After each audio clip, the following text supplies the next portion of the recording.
Welcome to Business Innovators Radio, featuring industry influencers and trendsetters sharing proven strategies to help you build a better life right now. Hi, this is Tammy Patzer, and today's guest is Dave Striegel.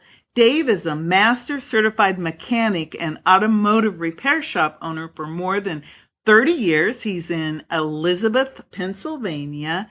Dave makes it his mission to help families stay safe and reliable on the road for many years without a car payment, and preventative maintenance is the key. Dave has agreed to speak very candidly today about some of the most common mistakes people make when they take their cars into the mechanic. Welcome, Dave. Hey, thanks for the introduction, Tammy. That was wonderful. It makes me sound even better than I am. Well, I'm actually really excited to talk to you because I am a single woman and I have either purchased or leased cars. I have a tendency to go for Toyotas. However, I am terrified to take my car back to the dealership because every time I do, they try to tell me something's wrong. And I'll give you a little scenario that happened to me a couple years ago, and it literally put me out of commission for almost 6 months. Wow, I'd love to hear it. I have a Toyota Prius, and I bought it in 2005. And of course, as you know, as all good things do, after about 223,000 miles, the battery started to go bad.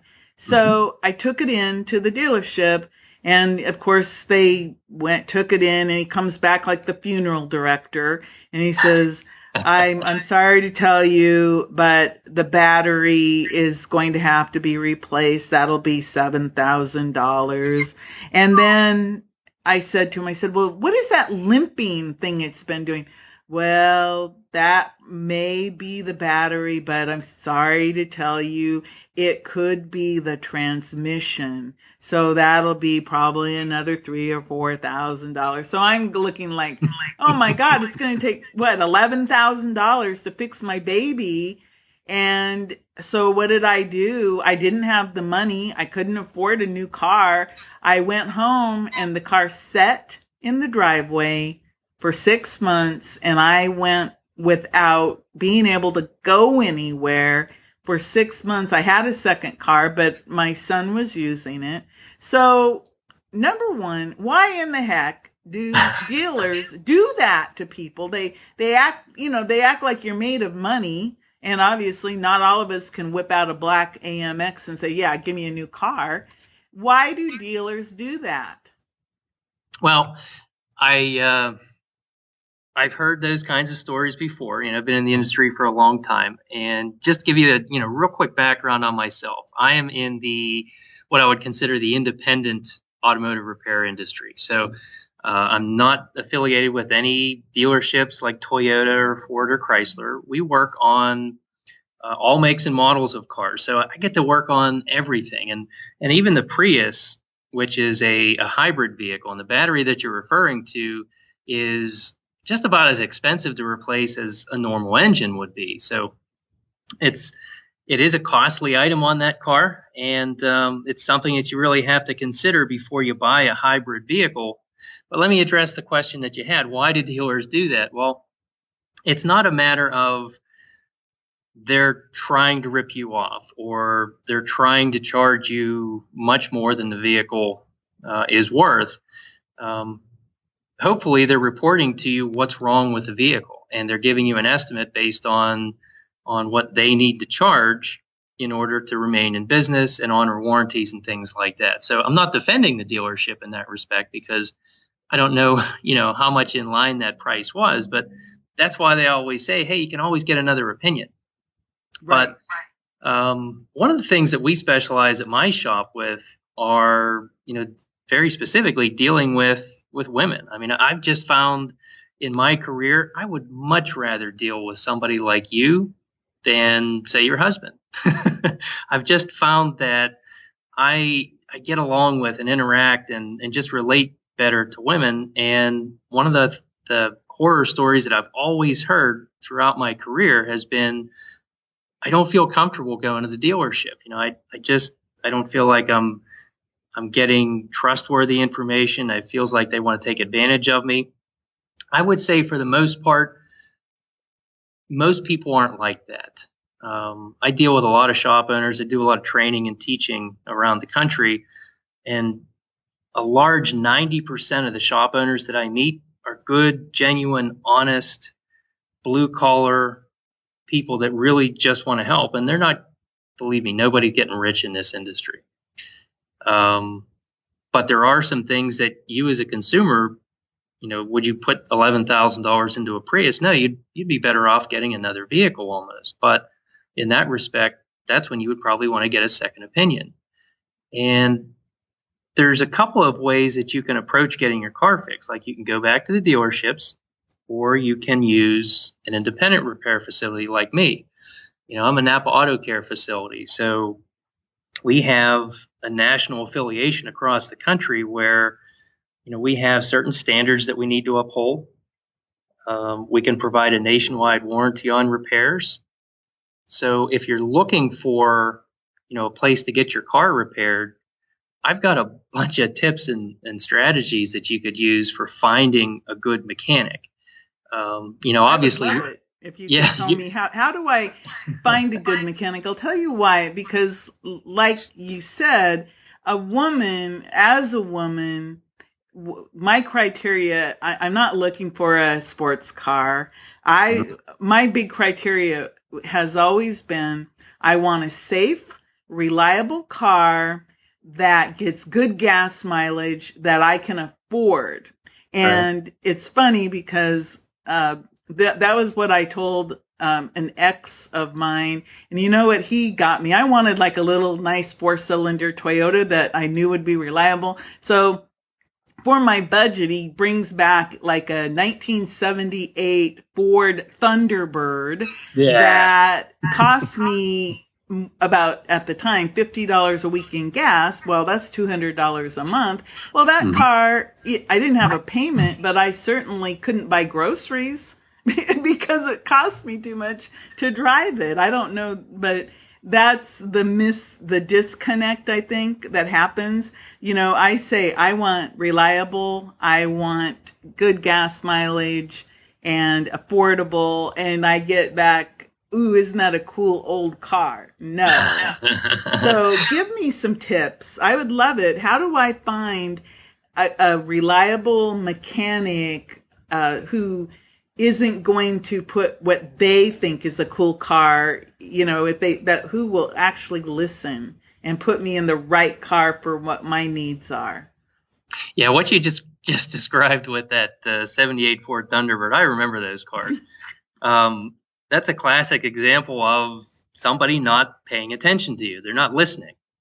So they either blocked out what you were saying or figured that they knew better, for your situation, and they just didn't pay attention to you. And that's what I find most women have a problem with when they're dealing in the automotive repair industry is the service writers, the mechanics, the managers.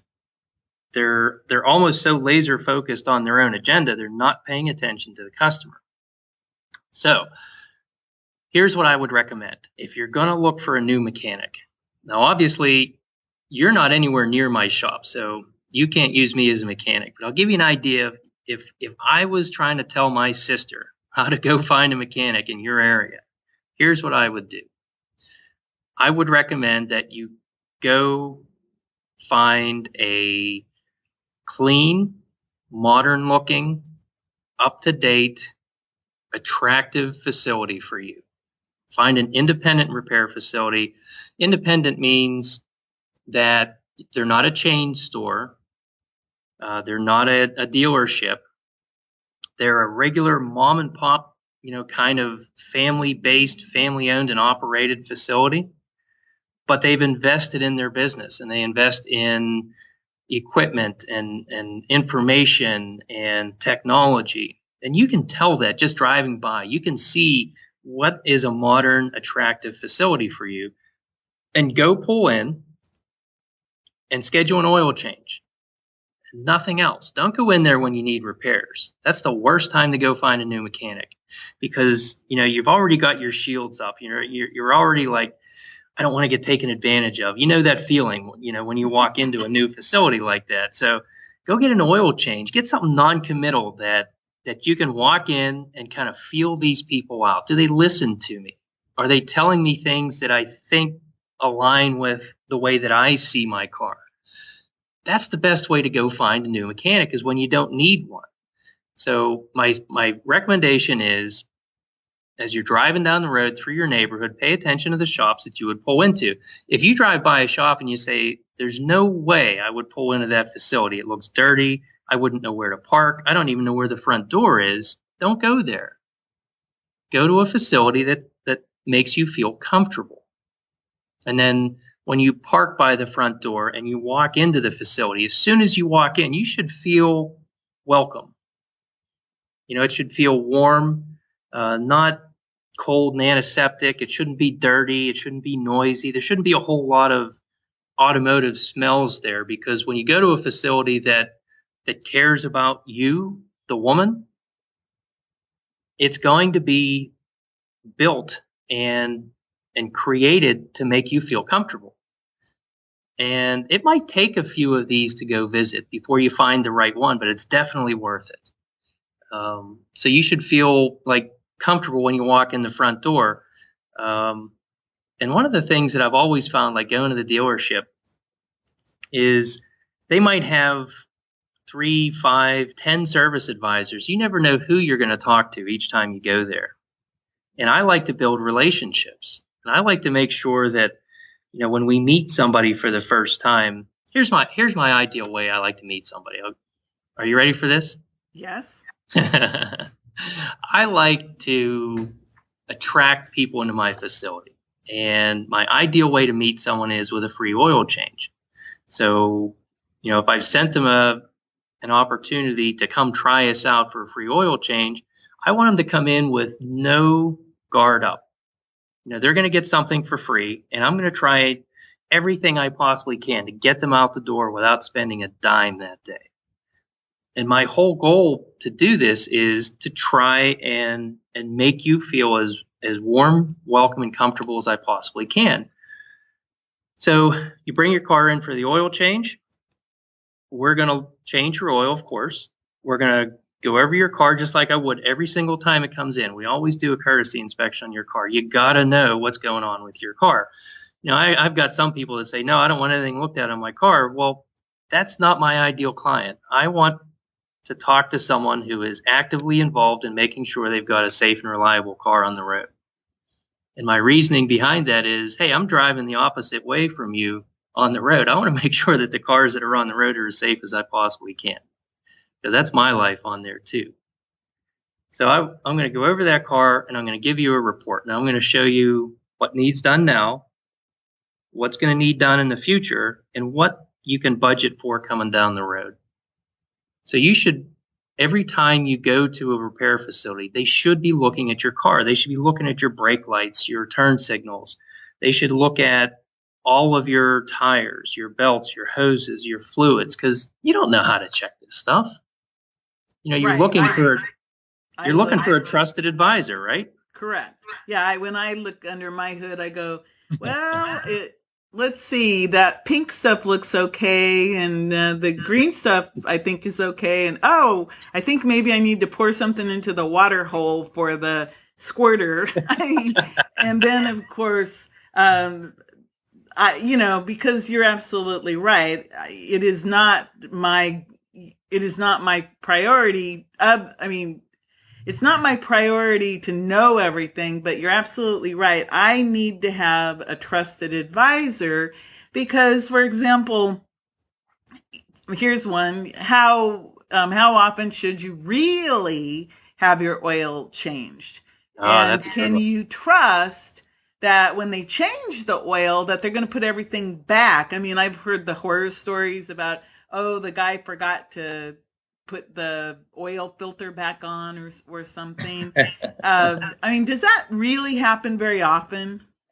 Very often, though. Unfortunately, there's a lot of horror stories, and they travel like wildfire. But, Yeah, I mean, every repair that you get is only as good as the mechanic who's working on it.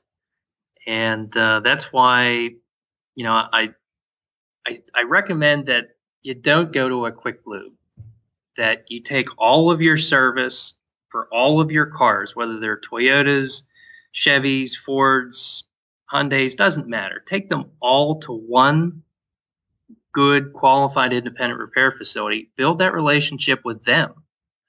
And then that way you learn to trust them and you get an idea from them about how to take care of your car. So when you're talking about oil changes, like how often do you change your oil? Well, it depends on where you are in the country and what your driving habits are. The thing that really irritates me about these oil changes lately is I'm sure you've seen it. You'll go talk to a new car salesman and they'll tell you, oh, you can go 10,000 miles without an oil change now. Well, that may be fine in certain parts of the country, like down where you are. That might not be so bad. But up here in the Pittsburgh market where I am, that's a very fast path to an early engine replacement. And they write these owner's manuals that are designed to be a homogenized view across the country. It just doesn't fit in every pocket in every city of the country. So you really need to talk to the mechanic that you trust and say, okay, when really should I be changing my oil? Because if I was talking to a customer out in California, it's vastly different than if I'm, servicing your oil in Pittsburgh, Pennsylvania. Here in Pittsburgh, I recommend 3,000 to 4,000 mile oil changes.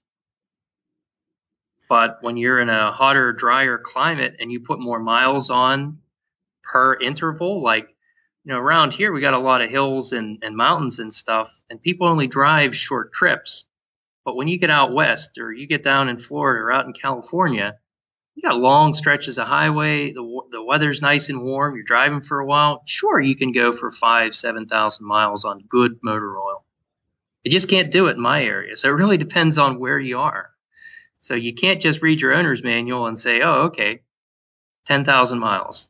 Oh, I have a question related to oil. What is the difference between oil and synthetic oil, and what happens if you were to mix them? Well, it won't hurt you mixing them because there's 3 different types of oil. There's conventional oil, which is what you're referring to as oil.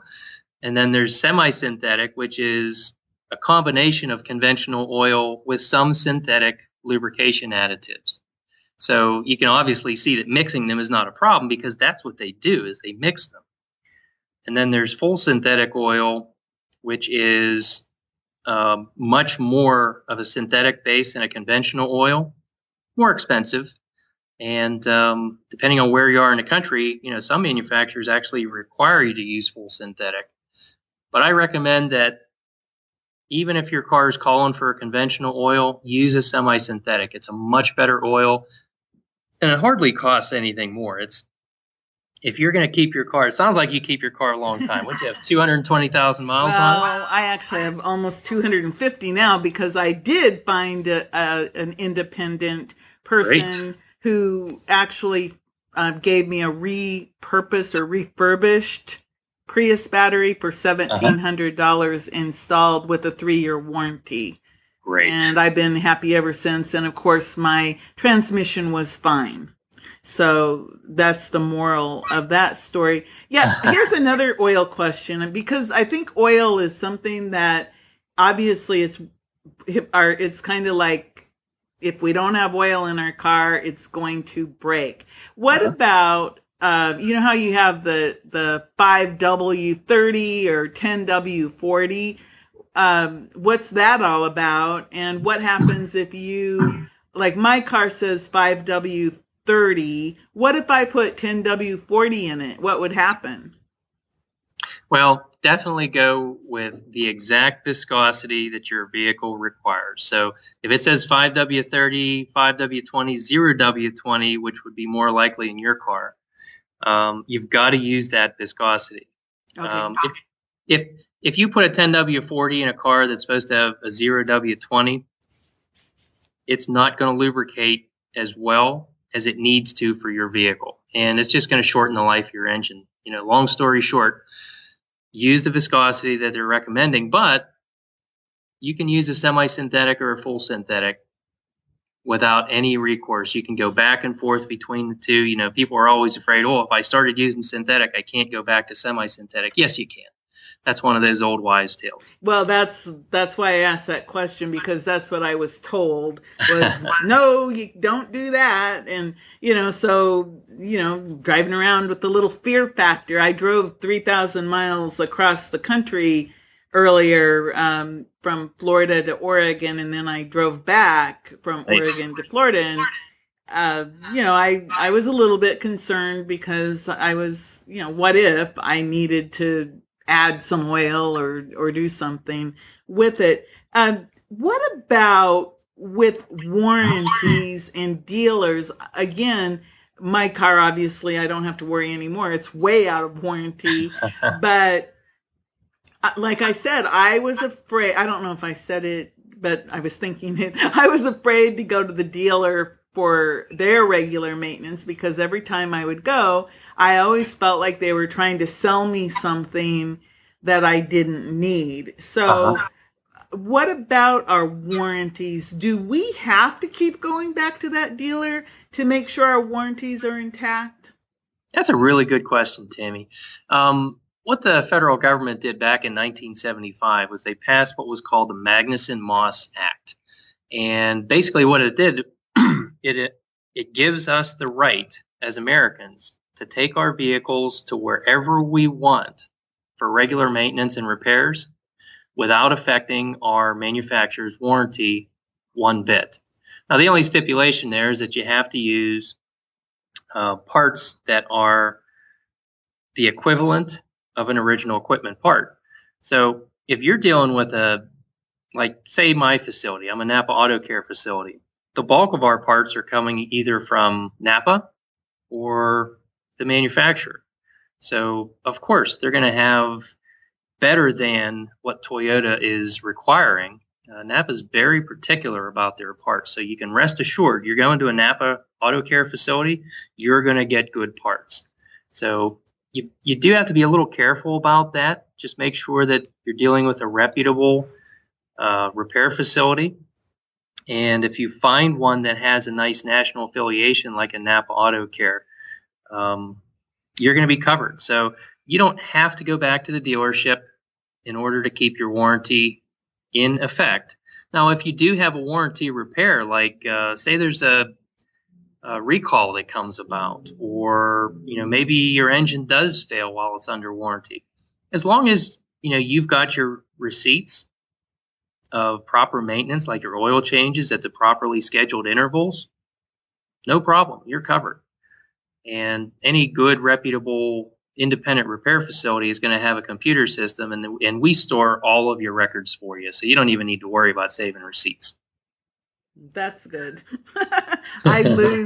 I'm one of those people, I'll toss it into the glove compartment, and maybe they'll all be there, but maybe not. And that's why I was saying before, like, I don't really like people going to the quick lubes, bouncing back and forth, because now you don't know where all your receipts are. Stay with one facility, and they're going to have everything right there. I can print off a whole list of every oil change you've ever done on your car with all the miles and everything, so that we can make sure that you'll get that part covered. And I've even acted as an advocate for my clients before.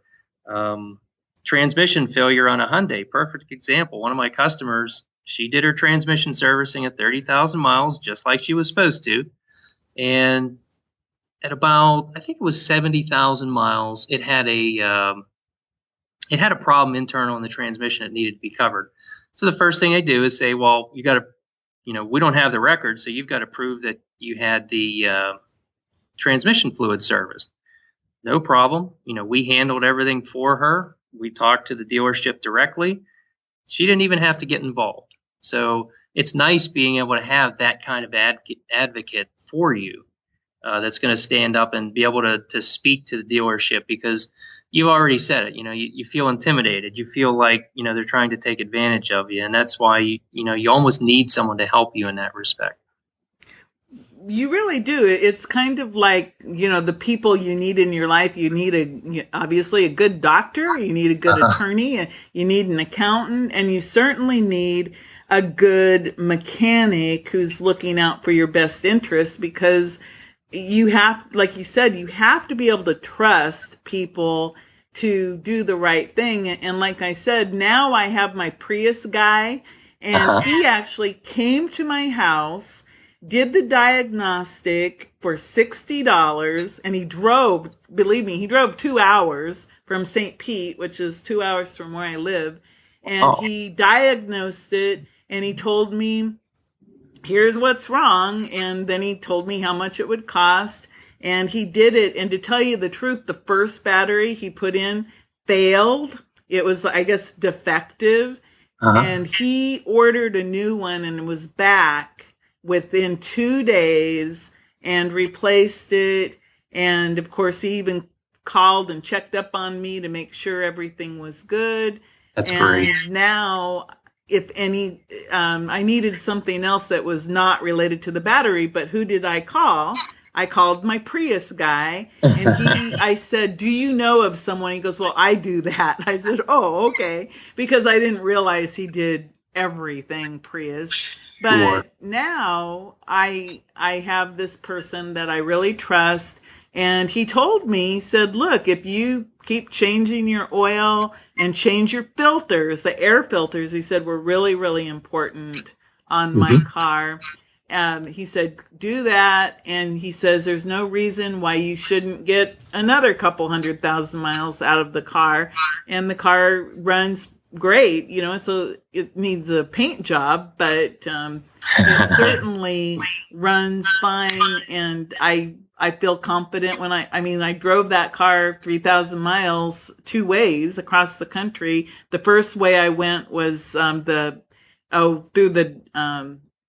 Dakotas and Utah, that area. And then in the winter when I came back, I had to come way south through Texas. So I was in some pretty desolate country all by myself, driving my little Prius, and I felt perfectly safe with my car, because it works. And that's what all I can ask for is, a car that never dumps you off on the side of the road.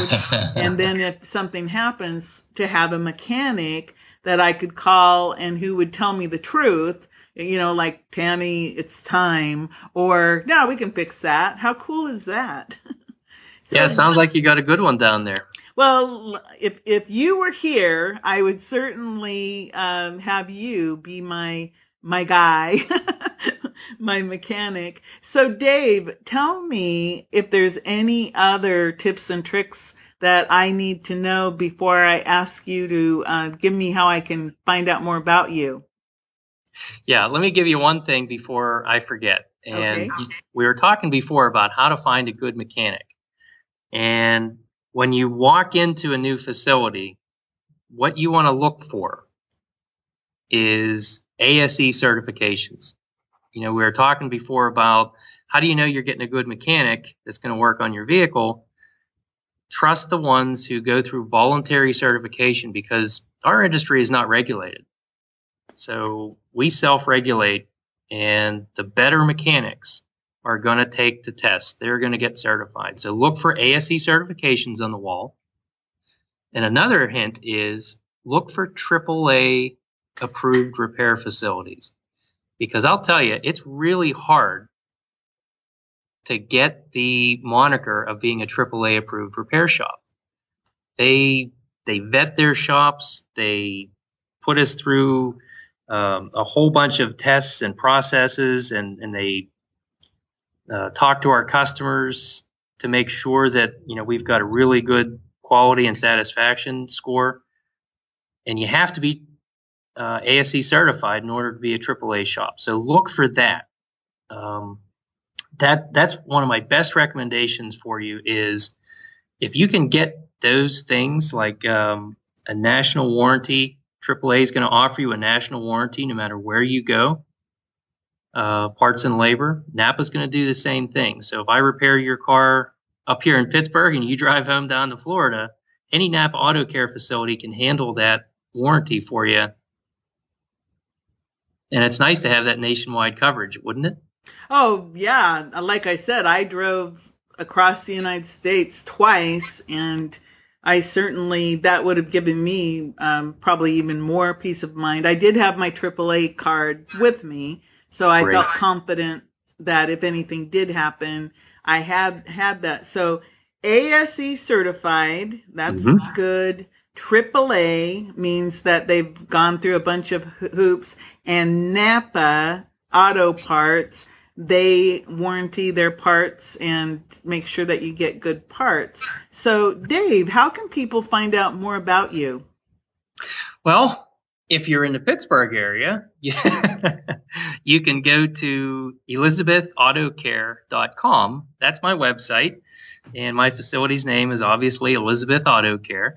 But there's something else that I can tell you, Tammy. I wrote a book very specifically for people like you. It's like, how do I know when to change my oil? How do I know when to change my transmission fluid? How about belts and stuff like that, tires and brakes? How do I know when to do this stuff? So I wrote the book, and it's all about preventative maintenance. It's called Love Your Car. And it's an easy read. You could probably read it in 15 minutes.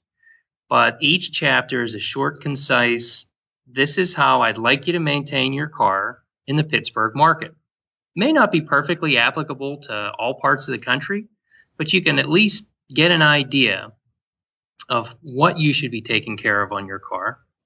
And then you can talk to your trusted mechanic to find out what they recommend. And then there's also a log page for each one of those maintenance items so that you can track your own oil changes and transmission fluid changes. Air filters. When you change your air filter, when did I do it last? Well, you'll never remember that stuff, so write it down. So if you want to get a copy of Love Your Car, you can go right onto Amazon and just type in Love Your Car under the Amazon book section, and you'll see it. Great. And I will also put a link in our show notes so that people can just click and go directly to the Amazon site to find Love Your Car. That sounds like the perfect gift. It's too bad it's after Mother's Day because that actually would be a very thoughtful and useful type of gift to give, any woman or really anyone you care about, especially people who really don't know a lot about cars. I mean, your average woman probably, they are doing so many other things that trying to know everything about cars is a little bit lower on the list under taking care of other things. Well, Dave, here's another one. Okay. It would be a great gift for any daughters or nieces graduating high school or college. Yeah, great graduation gift, because often maybe they are going off to college or going off to a new job where they will be far away from you for the first time. Yep. That's a really good idea. Love Your Car on Amazon. Great. Dave, I really appreciate you being so candid and listening to my horror stories. I warned you before the interview that I had a lot of them, and that I was one of those fearful people, because you're absolutely right. It is very difficult to find a good mechanic who will listen to you, especially when you go in with the sound effects.